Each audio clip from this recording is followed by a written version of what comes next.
भूतिया जंगल का रास्ता। गांव के पास एक घना जंगल था जिसे लोग शापित जंगल कहते थे।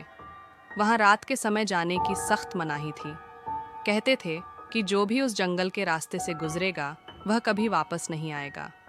एक रात राहुल नाम का एक लड़का अपने दोस्त की शादी में शामिल होकर देर रात घर लौट रहा था। उसे शॉर्टकट लेने के लिए उसी शापित जंगल से गुजरना पड़ा।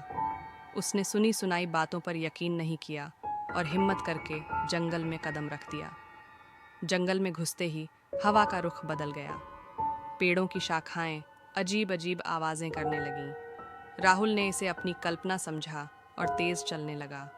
लेकिन जैसे ही उसने अपनी टॉर्च ऑन की, सामने एक औरत खड़ी थी जो सफ़ेद साड़ी में थी और उसके लंबे खुले बाल जमीन तक लटक रहे थे। राहुल ने डरते हुए पूछा, आप कौन हैं?